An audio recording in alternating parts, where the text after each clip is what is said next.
Hi everybody, I'm Leah of seejanedrill, and today, well, I'm picking up a filter for my furnace, but what I want to show you is something entirely different. It's going to get you ready for the colder months ahead, but there's something that is often overlooked that will keep you and your family safe.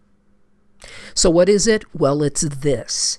It's a carbon monoxide alarm. So there's a couple different routes you can go. The easiest by far is the plug-in one. You plug it right into the wall, but check this out. It's got batteries that are included in the event that there's a power outage. So this is the easiest. You don't have to worry about a drill or anchors. So this one right here is solely battery operated. So you got to mount it on the wall. Now, you may have seen this before, and it's a combination smoke and carbon monoxide alarm, but I don't recommend it. You don't necessarily save money with a combo like that. Believe it or not, it can be more expensive. But secondly, you have to remember that smoke and carbon monoxide are different in the way they travel in the house. Smoke, it rises, okay? But carbon monoxide, it mixes with all the air in the house. So here's the thing, the standard recommendation of where we place a carbon monoxide alarm is near sleeping quarters. Because here's the thing, that's when we're most vulnerable, right? And the placement of it isn't on the ceiling. Believe it or not, it's knee level. So now it's time for us to install our carbon monoxide alarm. And we're going to install it on this wall right here. So we're going to mount our carbon monoxide alarm. The way we do that is we flip it on the back side. And you see these two holes here? That's where our anchors and our screws are going to go, but we have to measure it first, all right? So let's hold a ruler up.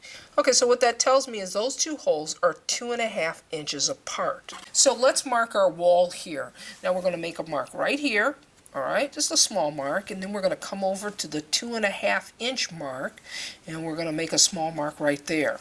So here's the two marks that we've indicated where the anchors need to go. But let's level it up so it'll be appealing to the eye, okay?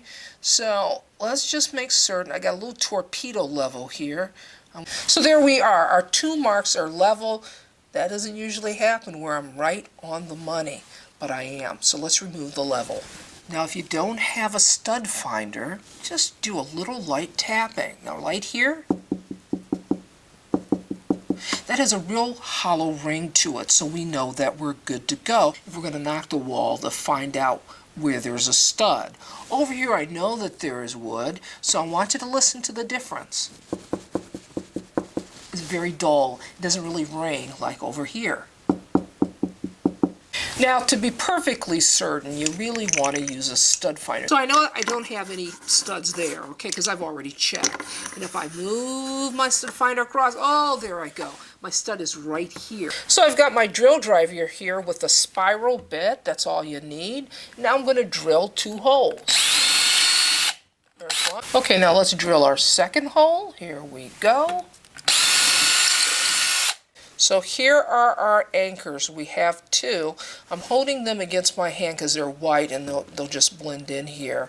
And we're just going to insert those in the holes, and when we put our screw in, they'll open up slightly. That's what's going to hold everything in place. So first I'm just going to push them in like this. I'm going to push this one in as far as I can by hand. Now you can use a regular hammer. I just happen to have a wooden mallet here. I'm going to give it a nice tap. I'm going to come over here and give it a nice tap.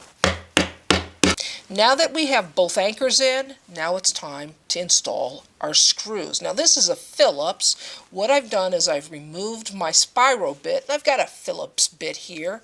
Now I'm just going to take my drill driver and I'm going to drive these in.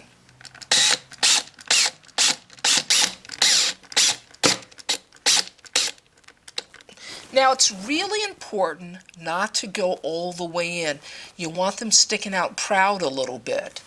What I'm going to do is I'm going to hang the alarm on the wall. I'm going to hang it because you hang it like you would hang a picture. Got one. Let me get the other one. There we go. It's up there. It's good. Now, all we have to do is put in our batteries and test it. Okay, so let's do that. Now, what we have to do is let's test it and make certain.